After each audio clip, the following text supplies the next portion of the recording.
Bueno, empiezo. Sí. Bárbaro.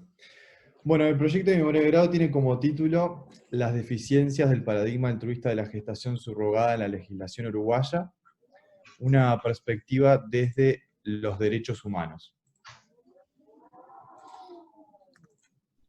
Pasamos a la primera presentación, que se trata sobre justificación. Bueno, en primer lugar decimos que se trata de una técnica de reproducción humana asistida, que es buscada por determinado sector en la sociedad y por lo tanto es muy reservada. Se trata de aquellos imposibilitados de constituir una familia por sí solos. Es un sector social desamparado por el derecho que tiene una legislación prohibitiva y con los derechos limitados a la subrogación altruista de un pariente hasta el segundo grado en el derecho uruguayo. Y actualmente son numerosos los precedentes internacionales en torno a la gestación subrogada y a su vez la divergencia de opiniones al respecto.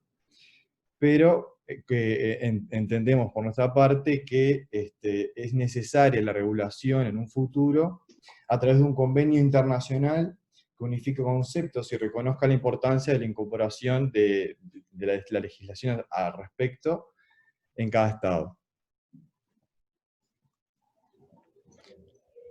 La perspectiva institucional y personal de la investigación. Bueno, esta investigación involucra derechos humanos de raigambre constitucional, es un fenómeno complejo que procura, bueno, una visión humanista, o sea, de todos los derechos humanos involucrados en la gestación subrogada. Y en ese entendido entendemos que está vinculado estrechamente vinculado a la doctrina de la Universidad de Clay. Obviamente que va a tratarse independiente de toda ideología, religión y partido político. No podríamos entrar en ese campo porque sería muy amplio. Y en particular, con esta investigación estamos contribuyendo también al desarrollo de la institución, o sea, al desarrollo de la investigación jurídica y de la realidad social, de la necesidad de la sociedad. Ahí. Las áreas del derecho, bueno, especialmente el derecho civil, derecho de familia, el derecho de los contratos y obligaciones, es más que nada donde estamos vinculados con la gestación subrogada, pero vamos a involucrarnos con los derechos humanos también que están involucrados en ella, el derecho internacional privado, más que nada por derecho internacional privado referente a las gestaciones subrogadas que se realizan en el exterior y las familias que vienen a Uruguay con los niños, y también serán considerados algunos aspectos de bioética vinculados al derecho. Vamos a la próxima. El objetivo general. El objetivo general de la investigación, bueno, es explorar el paradigma del altruismo previsto en la Ley 19.167 de técnicas de reproducción humana asistida y la posible aceptación de la mercantilización de la gestación subrogada en la sociedad uruguaya del siglo XXI a la luz de los derechos humanos involucrados. Bien, acá ya entramos en el marco teórico. En cuanto a los antecedentes de la gestación subrogada, bueno, históricamente el primer caso de gestación subrogada lo vemos en la Biblia. En el primer capítulo de Génesis, en el capítulo 16, del versículo 1 al 4, en el que se comenta que Sarai es infértil, en consecuencia le dice a su esposo que tenga hijos con la esclava. Entonces ahí, de alguna forma, lo primero que se puede ver en la Biblia es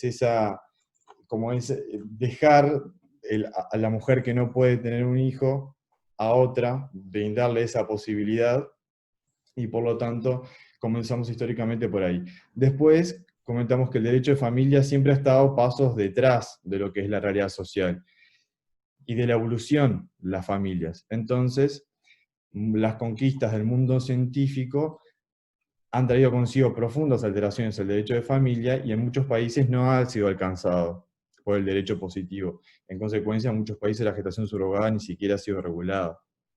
Y en los años 90 surge los primeros casos de gestación subrogada a través de la gestación del gameto por otra persona.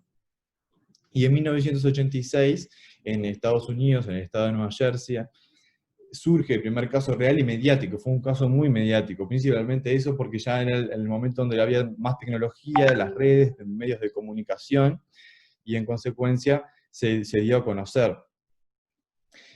Fue un caso protagonizado por una mujer subrogante que se niega a cumplir con el contrato existente de gestación subrogada tras haber nacido el bebé, con posterioridad al bebé, y el caso fue denominado Baby M.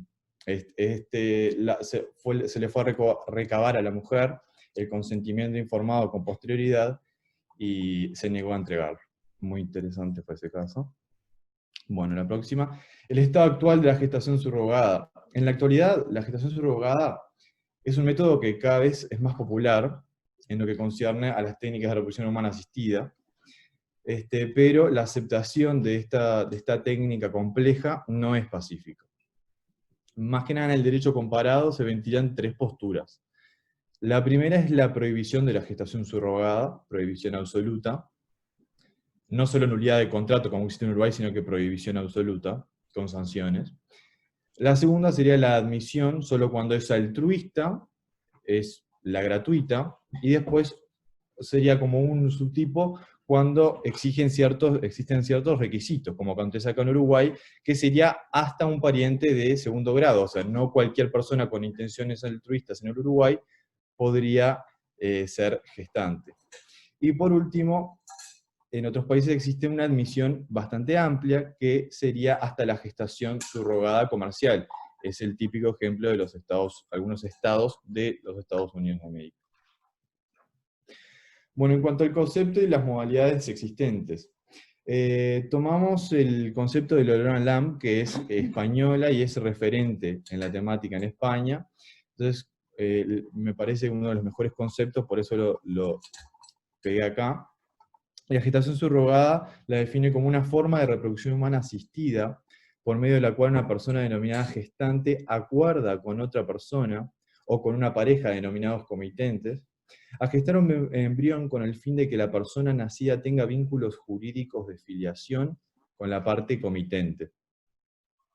Bien, la gestación subrogada también, según esta autora, puede presentar distintas modalidades: la subrogación total, la subrogación parcial, la comercial y la altruista.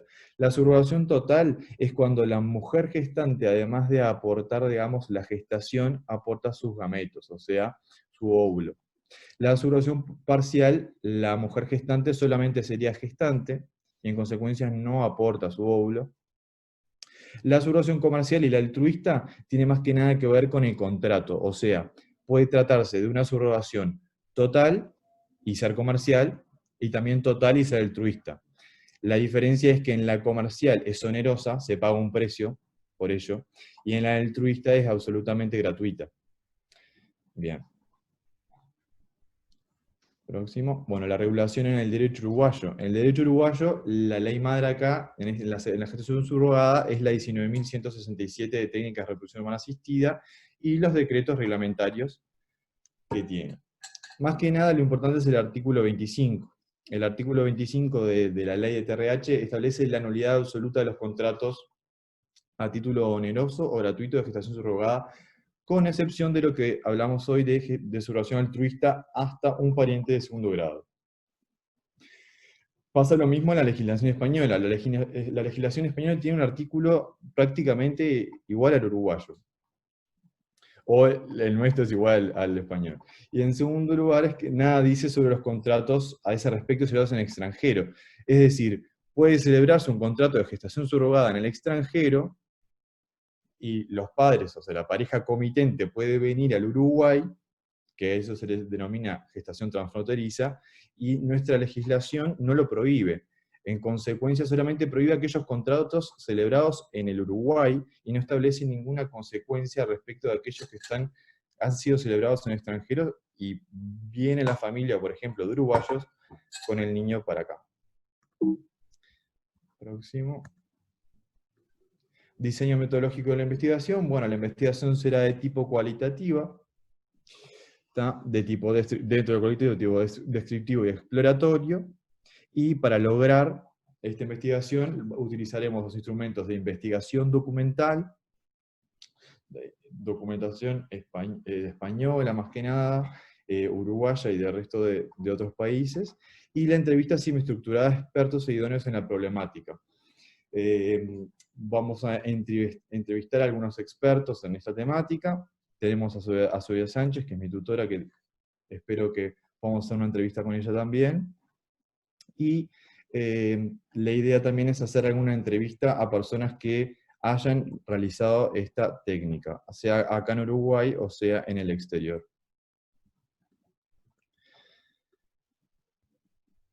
Ahí se me fue una más. Bien, la próxima estructura preliminar de la memoria de grado es un resumen de cómo van a ser los capítulos de esta memoria. El primer capítulo, en principio, se llamará conceptos generales y teorías. Aquí vamos a desarrollar algunos conceptos, además de que ya se brindó algunos conceptos diferentes sobre gestación subrogada desde una perspectiva jurídica y médica. Describir también los tipos de gestación subrogada que existen y concluir cuáles de ellos es el que brinda mayor seguridad a la luz de los derechos humanos involucrados. Vamos a contraponer la teoría altruista de la gestación subrogada a la comercial, y también las diversas formas altruistas y comerciales tomadas por la normativa comparada. Vamos a hacer una comparación para señalar cuál sería la que brinda mayor seguridad jurídica, señalando así también la falta de consenso existente en el mundo. El capítulo segundo se llama la regulación del derecho uruguayo. Se analizará específicamente el artículo 25 de la ley de TRHA, el alcance, las limitaciones, tratar de definir a qué teoría responde la regulación, ya algo se adelantó, determinar si el artículo es una norma de orden público y qué alcance tiene poseer ese carácter, y estipular algunas deficiencias de la regulación. El capítulo tercero será sobre el contrato de gestación subrogada. Vamos a desarrollar los distintos aspectos del contrato, especialmente el objeto del contrato, la causa, las capacidades, el consentimiento, específicamente el consentimiento informado para contratar de la mujer gestante, los derechos y las obligaciones de la mujer gestante, los derechos y las obligaciones de los padres comitentes, la filiación, qué filiación tendrá el niño, y la autonomía de la voluntad en el derecho de familia.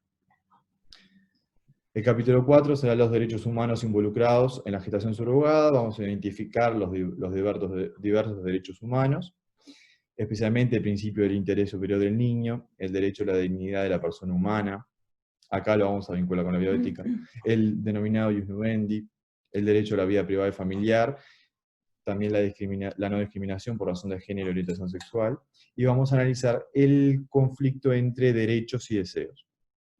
Por último, el último capítulo del marco teórico de la memoria será la regulación del derecho comparado, la gestación subrogada transfronteriza, que es lo que comentábamos hoy, y el rol del derecho internacional privado.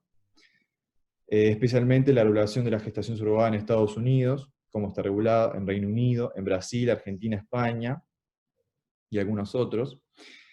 Después, el tema del turismo reproductivo, que fluye desde aquellos estados que prohíben la práctica a los estados que la permiten. Se habla de estados de recepción. Felipe, tenés 2 minutos para terminar. Bien, y estado de nacimiento. Y después comentar del derecho internacional privado, si brinda alguna solución, si existe alguna normativa al respecto, y si recomendar si sería mejor que existiese. Por último, vamos a finalizar con conclusiones y recomendaciones del autor. Fin. Perfecto. Bueno, el presente proyecto de memoria de grado tiene como título La responsabilidad civil médica, normativa aplicable, una visión actual.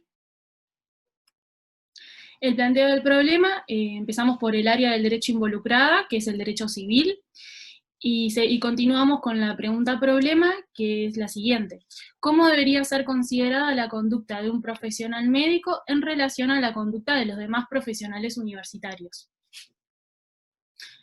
Como ya sabemos, no tiene una normativa específica, sino que está regulada por los principios generales del Código Civil. Entonces, por eso es la pregunta problema de cómo debería ser considerada la conducta del profesional, diferenciándola con los demás profesionales universitarios. Bien, presentación del tema. El presente proyecto de memoria de grado tiene por objetivo el estudio de la normativa aplicable a la responsabilidad civil médica, En lo que refiere al aspecto metodológico, es una investigación de corte cualitativo, de carácter exploratorio y descriptivo, por lo cual es necesario investigar la documentación existente sobre el tema desde una óptica actual, que es la base de este proyecto. La responsabilidad civil médica tiene un marcado particularismo.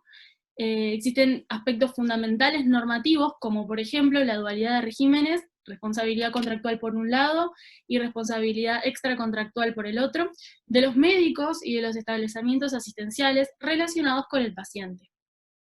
Normativamente, se contemplan en el Código Civil dos regímenes, como ya se dijo antes, la responsabilidad contractual y la responsabilidad extracontractual. El primero está regulado por la norma fundamental del artículo 1342 del Código Civil, entre otros que regulan ese tipo de responsabilidad. En segundo lugar, tenemos el artículo 1319 y 1324, también, entre otros, del Código Civil. Se debe complementar dicho régimen con la ley número 17.250, que se titula Ley de Relaciones de Consumo, donde en su artículo 35 establece la responsabilidad por daño del profesional en general porque regula la conducta de todos los profesionales. El objetivo general es analizar la normativa vigente aplicable a la responsabilidad civil médica. Luego tenemos los objetivos específicos, que son 3. El primero de ellos es desarrollar la responsabilidad civil médica desde el punto de vista de la conducta del médico. En segundo lugar, explorar la responsabilidad civil médica de las instituciones de asistencia colectiva. Y en tercer lugar, examinar el tratamiento jurisprudencial desde los diferentes casos en la actualidad.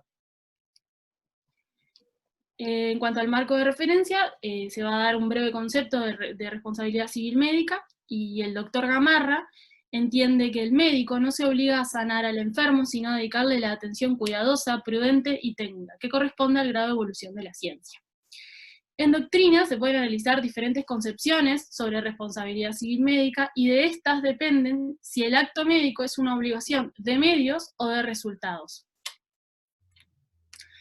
Luego tenemos que analizar los elementos de la responsabilidad civil médica, y según la doctora Venturini, para que haya responsabilidad civil, deben darse necesariamente 4 elementos: un hecho ilícito, un factor de atribución, un nexo causal y un daño.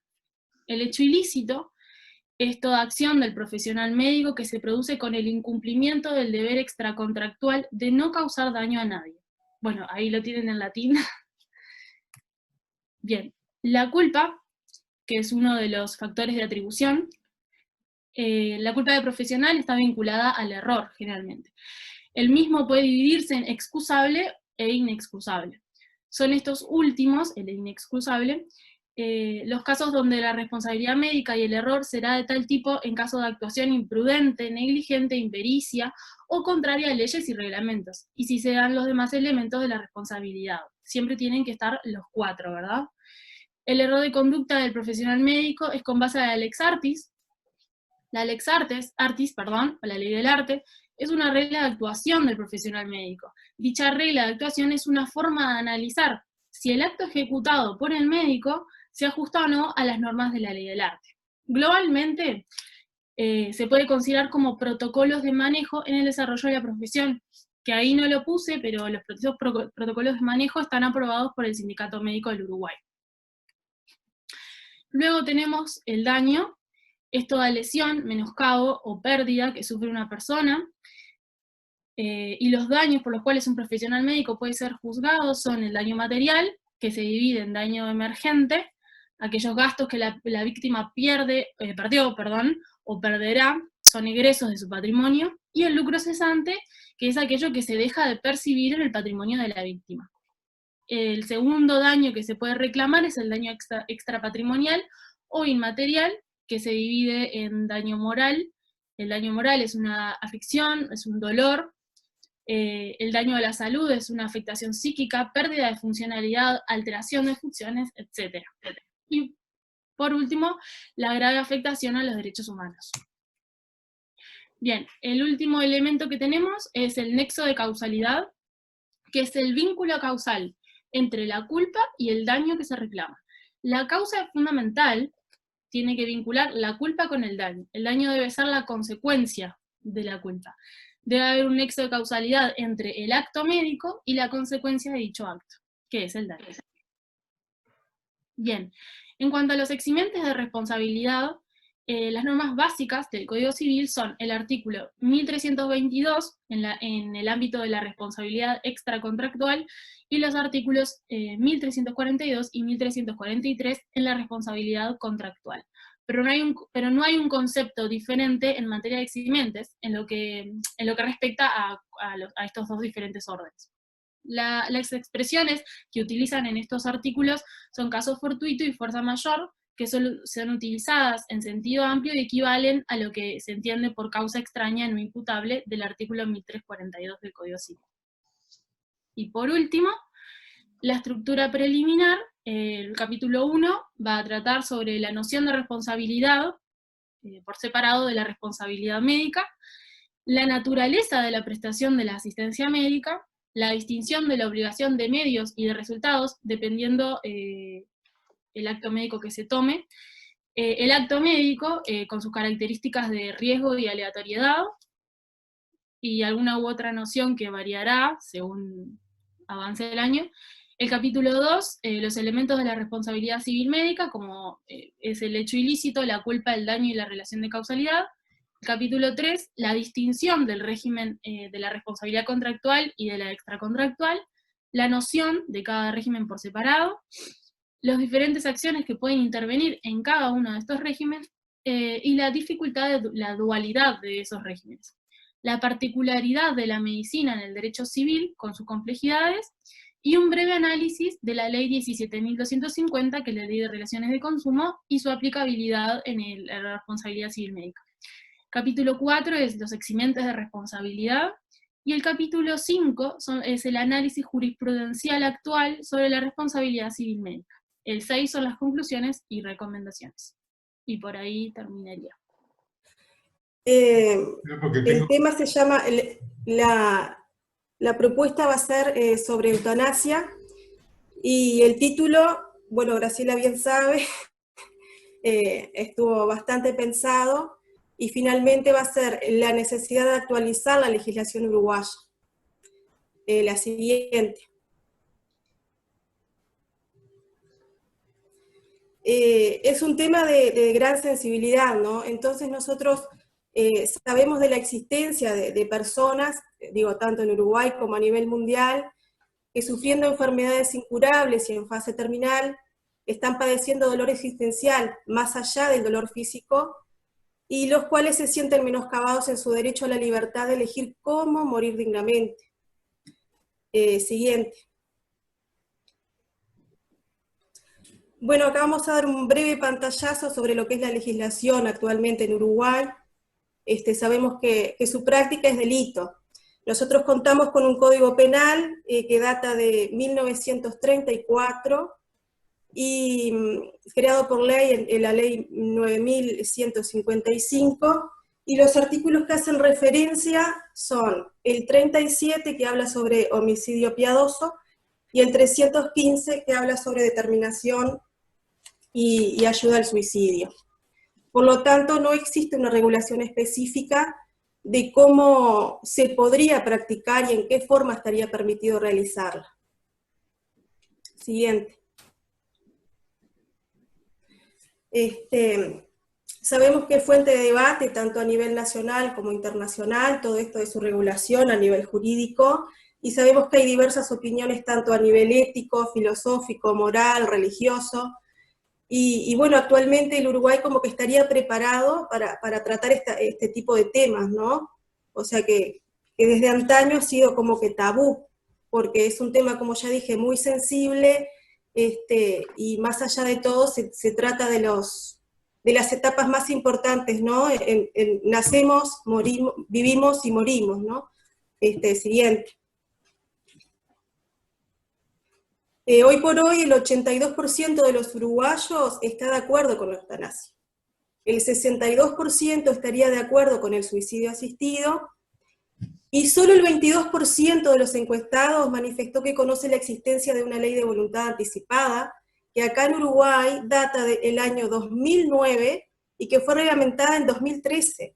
Entonces es un dato sumamente llamativo, ¿no? Solo el 22% manifiesta que la conoce. Esta encuesta fue realizada a pedido del Sindicato Médico del Uruguay, por consultores, ¿no? Vía telefónica, y esto es reciente, es de ahora del mes de mayo, abril.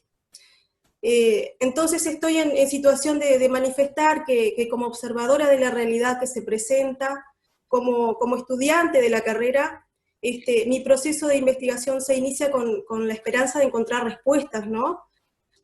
A un montón de inquietudes que se me plantearon.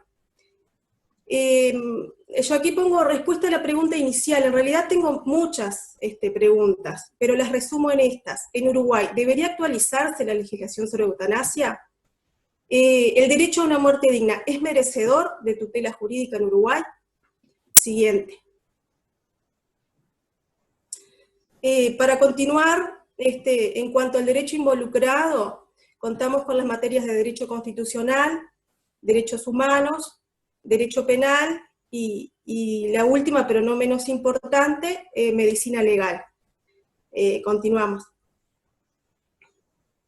Y acá vamos a hacer una especie de refreshing, ¿no? De refrescar la memoria sobre este concepto, que como yo menciono en el proyecto, o sea, eutanasia fue un tema que lo vi en 2009 con Adriasola, y podemos decir que eutanasia, bueno, es un vocablo compuesto que proviene del latín, del griego, que quiere decir muerte buena o muerte dulce, ¿no? Y consiste en toda acción o omisión que por su naturaleza y su intención causa la muerte con el fin de eliminar el dolor.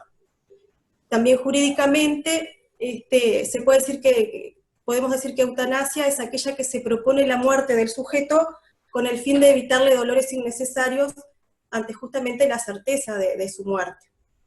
Siguiente. También se podría realizar una clasificación en eutanasia directa, activa, pasiva, indirecta, voluntaria y no voluntaria. Digo, no vamos a ahondar mucho en esto.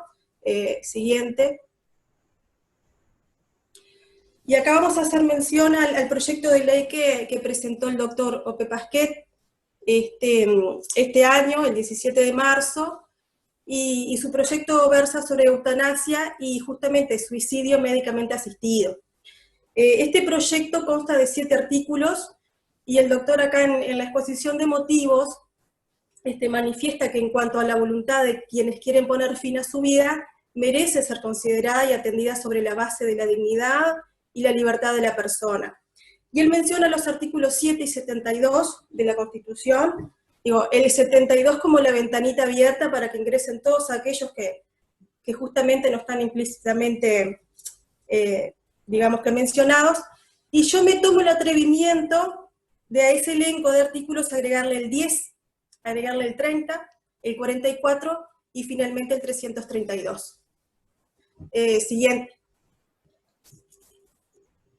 Bueno, en cuanto al diseño de investigación, como vienen hablando el resto de mis compañeros, nosotros estamos dentro de lo que es la rama del derecho y ciencias sociales, por lo que el método siempre va a ser el cualitativo, con alcance exploratorio, descriptivo, y en mi caso sería también propositivo de caso de ser necesario, ¿no?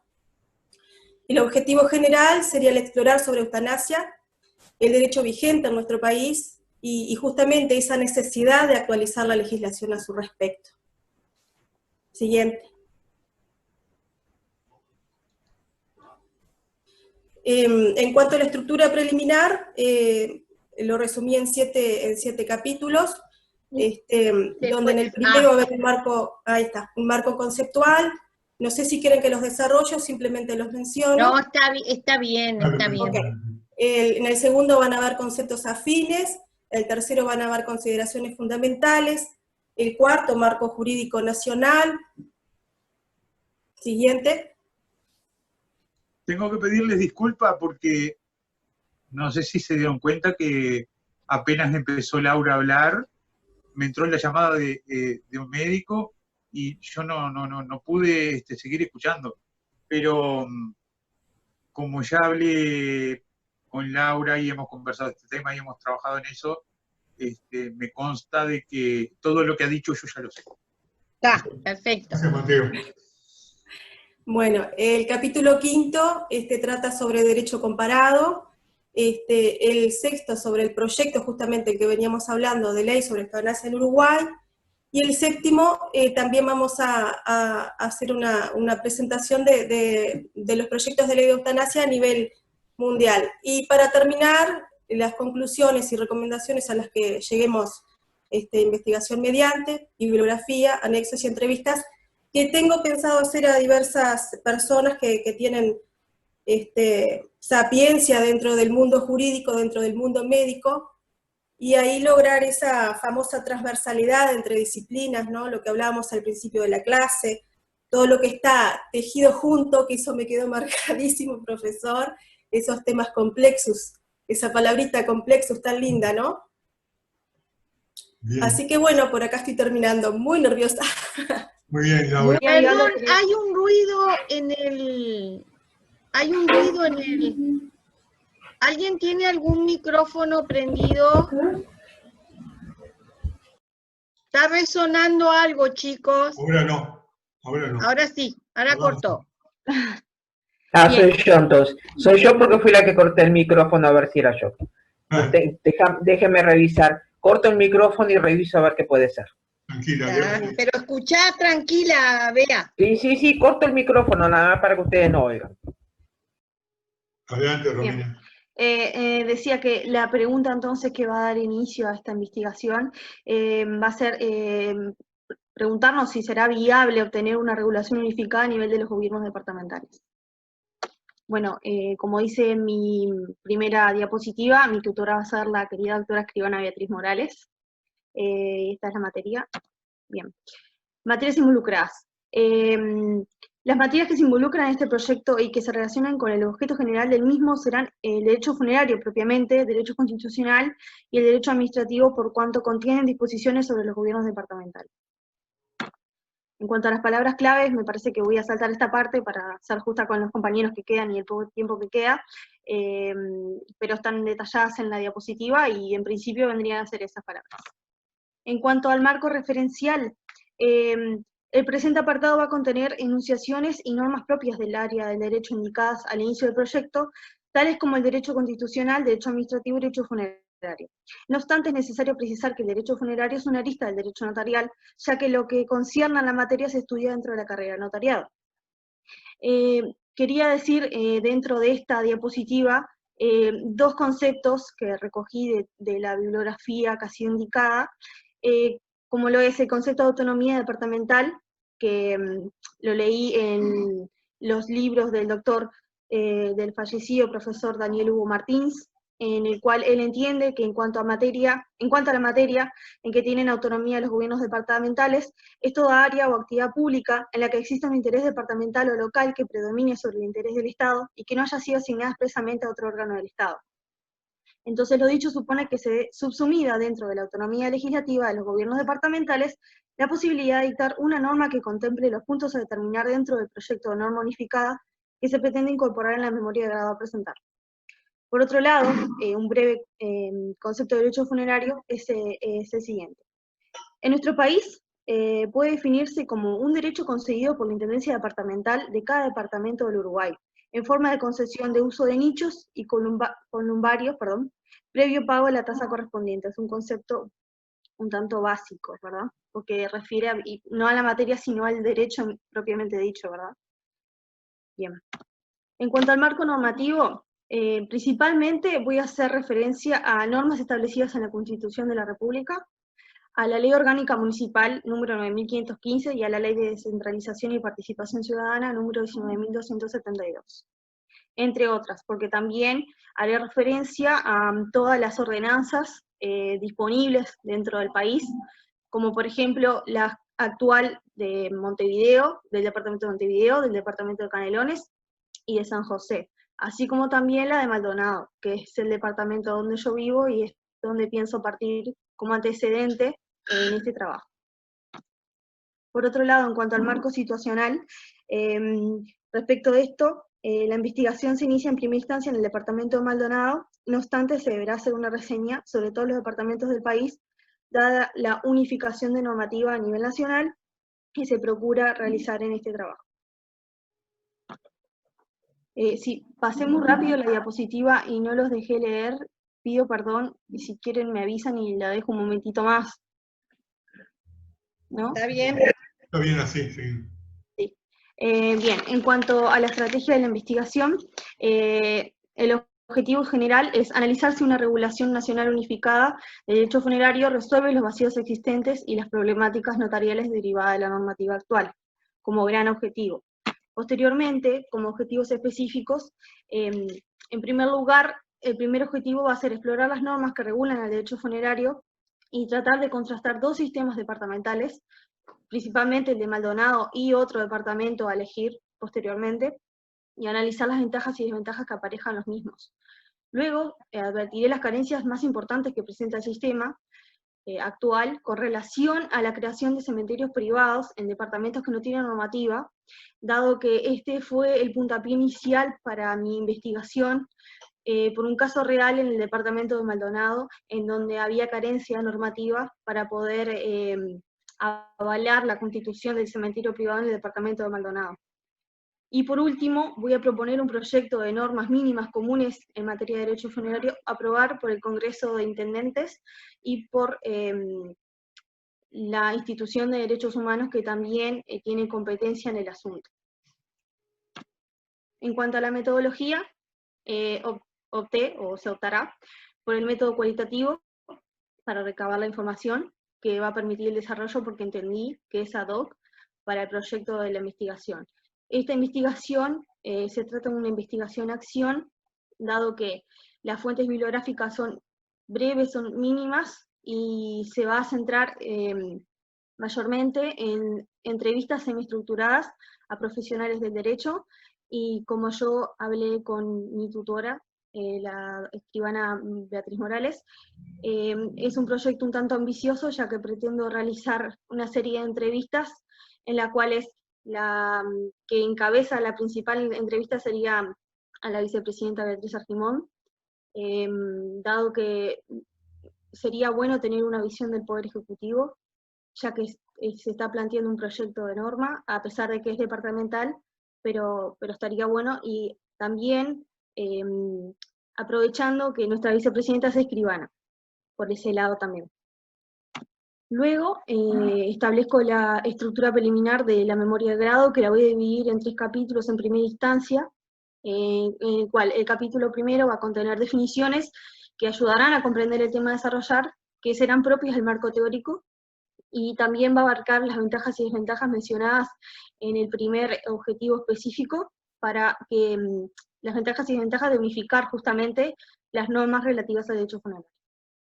Por otra parte, en el segundo capítulo se va a detallar la normativa vigente y la que existe, que me va a servir de fuente principal para la inspiración de la creación del proyecto de norma, y se advertirán también las carencias de la normativa en el resto de los departamentos del país, ya que no es solo crear un proyecto, sino también señalar y mostrar a los lectores que en Uruguay existe una carencia, un vacío, insuficiencia de la ley en este punto, que es lo que se pretende como aplicador del derecho, tratar de eliminar las áreas borrosas y el silencio de la ley en todos los temas. Y en este caso yo advertí que en el derecho funerario me di cuenta que hay un vacío, por lo tanto voy a tratar de empeñarme lo suficiente para poder subsanarlo.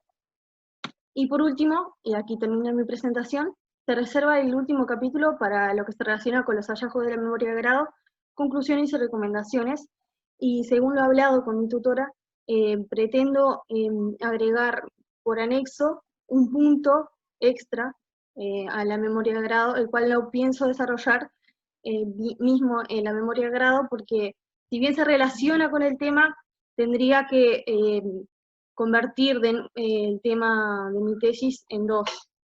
Entonces voy a realizar una recomendación respecto a la creación de un registro único de personas físicas, el cual, bueno, luego lo detallaré. No quiero hacerlos perder más tiempo y me gustaría que pudieran participar todos los compañeros.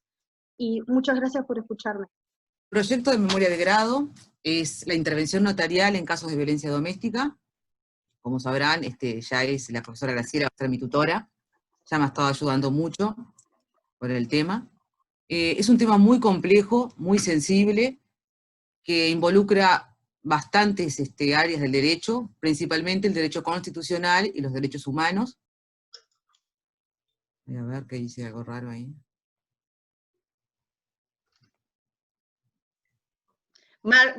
Anda para arriba, ahí está. Ahí. No.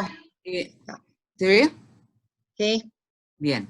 Bueno, en el trabajo voy a considerar, para mi marco teórico conceptual, principalmente conceptos fundamentales para desarrollarlo, como el de actas notariales, pero voy a tener especial énfasis en, a ver qué les paso, especial énfasis en las actas notariales de declaración y de constatación, solicitud, declaración y constatación, que son las actas idóneas para la intervención notarial en el marco de un proceso de violencia doméstica.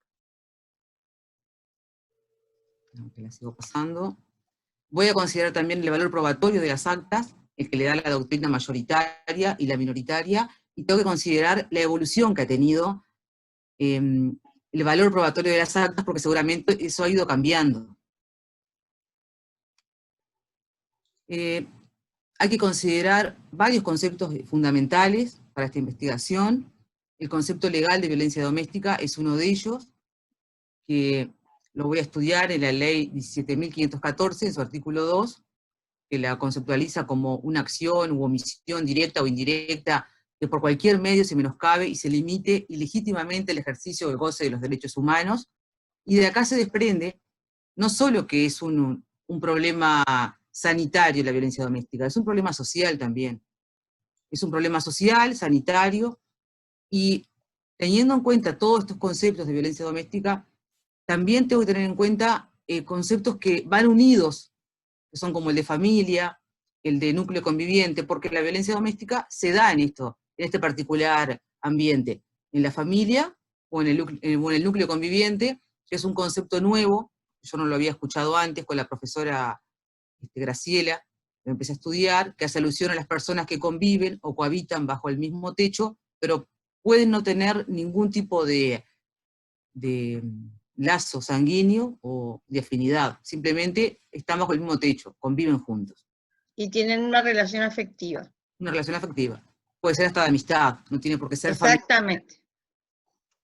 También este concepto de familia, que va vinculado al de violencia, está vinculado al concepto de paz social. Que la paz, uno cuando habla de paz siempre se imagina que tiene que ver con la ausencia de guerra, pero es algo más amplio, habla de la paz en el sentido de no sufrir ningún tipo de violencia. Y como es un tema complejo, también está vinculado a un tema de seguridad humana. La seguridad humana, que es un concepto universal, es un concepto que viene en evolución, es un concepto que parte de la persona y que va ligado a la dignidad humana. Ahí ponemos unas definiciones que no las voy a leer porque no aporta más de lo que dije. El marco normativo en el cual se va a marcar esta investigación parte de la Constitución de la República, de su artículo 7 y 72, de la Declaración Universal de Derechos Humanos, de obviamente el Pacto de San José de Costa Rica, de una convención que es la Convención de Belém do Pará, que es la Convención Interamericana para prevenir, sancionar y erradicar la violencia, del Código Penal Uruguayo, del Código del Proceso Penal, y de la ley que ya mencioné antes, que es la Ley de Erradicación de la Violencia Doméstica.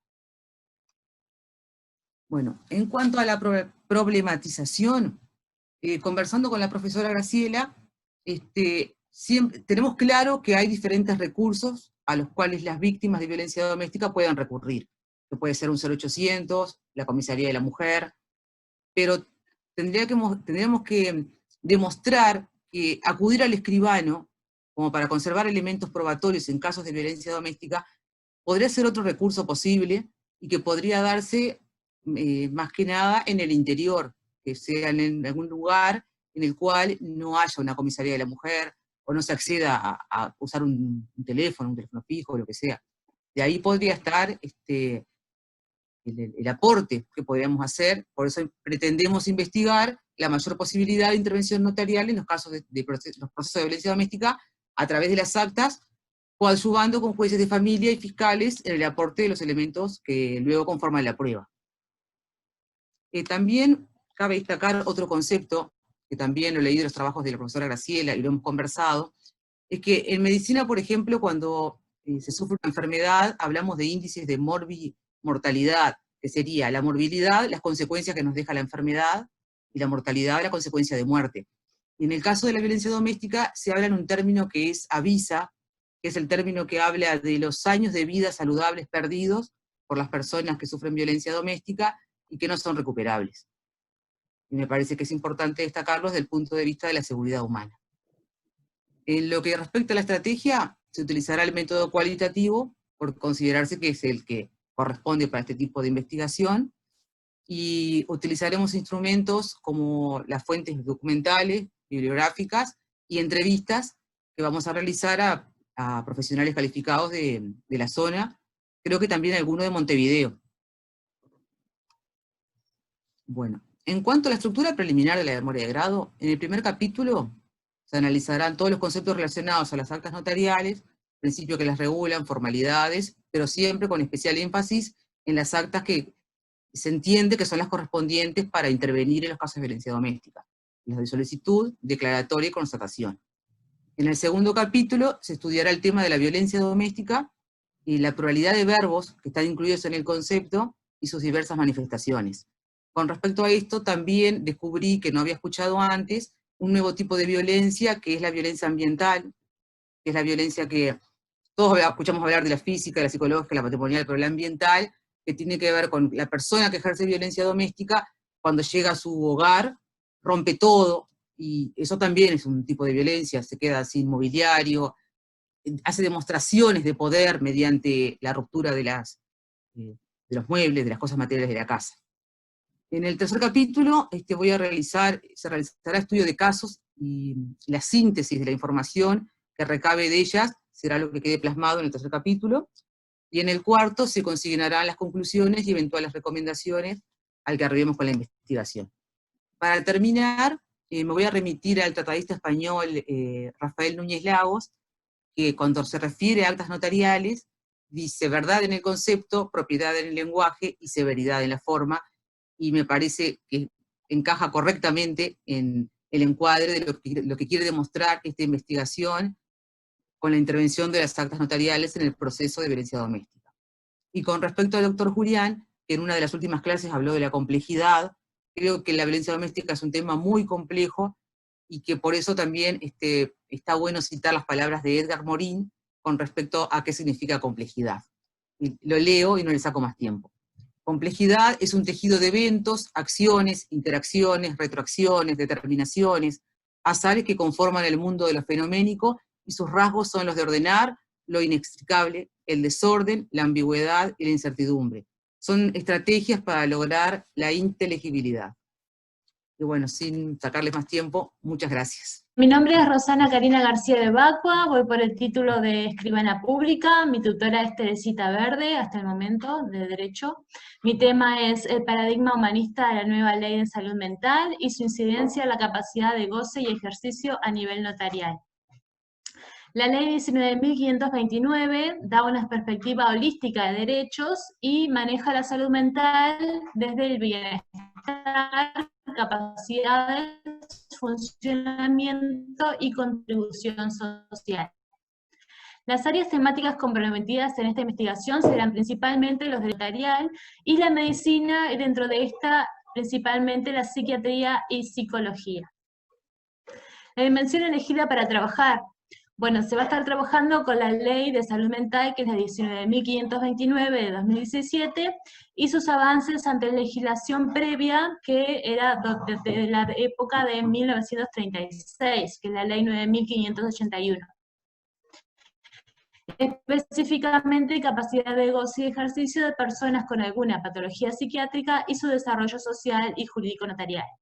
Enunciación del problema. Se desea investigar cómo incide el nuevo paradigma de salud mental en el otorgamiento de negocios y actos en lo que se exige la intervención del escribano, valorando un trabajo interdisciplinario que garantice la autonomía de las personas que padecen alguna patología, pero que por tratamiento estén estables y puedan funcionar sin impedimento en el ejercicio pleno de sus derechos. Me pareció pertinente nombrar el artículo primero de la 19.529 1529 para ver el alcance que tiene esta nueva ley y cómo decimos que cambia el paradigma completamente de cómo se veía a las personas con padecimiento mental. Dice este artículo en el objeto: la ley tiene por objeto garantizar el derecho de la protección a la salud mental de los habitantes residentes en el país con una perspectiva de respeto a los derechos humanos de todas las personas, y particularmente de aquellas usuarias de los servicios de salud mental en el marco del Sistema Nacional Integrado de Salud. Sus disposiciones son de orden público e interés social. Y es muy importante estas dos últimas frases, de orden público e interés social, porque esto es lo que hace cambiar, temblar los paradigmas anteriores que teníamos y tocar otras ramas del derecho, como es el derecho civil, como veremos lo de capacidades. Justificación. Este proyecto es relevante para escribanos, abogados, médicos y la población en general, ya que abarca el tema de la salud mental desde el punto de vista de derechos humanos como derecho fundamental y su interrelación en las distintas áreas sociales. Específicamente para escribanos le daré una guía de qué certificado médico deben pedir a sus clientes cuando éste padece alguna afección mental para que sus negocios o actos sean válidos e irrevocables.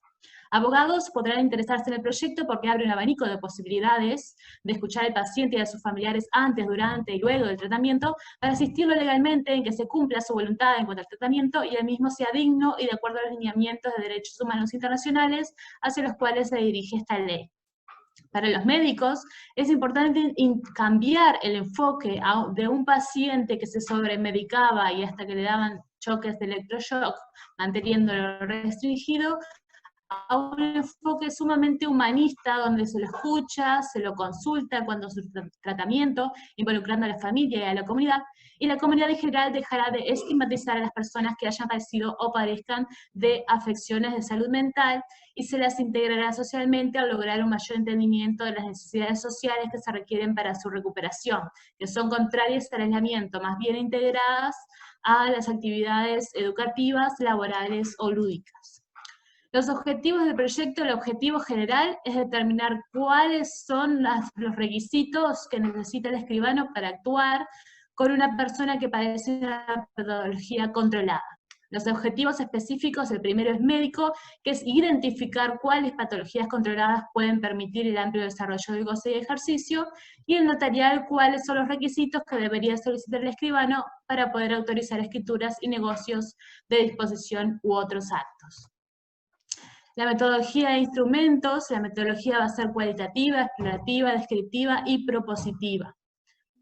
Para el objetivo específico médico se utilizarán entrevistas semiestructuradas a profesionales en medicina. Para el objetivo específico notarial, entrevistas semiestructuradas a escribanos. Y para el objetivo general, analizar el avance comparativo con el apoyo documental y normativo con la ley anterior y en qué línea se dieron los pasos de cambio de paradigma hacia la promulgación de la nueva ley citada. Por último, la estructura preliminar: capítulo primero, situación anterior a la sanción de la nueva ley. Capítulo segundo, análisis de la ley 19.529. Capítulo 3, capacidad de goce y ejercicio. Capítulo 4, nulidades relativas y absolutas, consentimiento. Capítulo 5, labor del escribano, autorización de escrituras, otorgante con padecimiento mental estable. Y capítulo 6, conclusiones. Eso sería todo por aquí, para mí. Muchas gracias. Gracias a ti.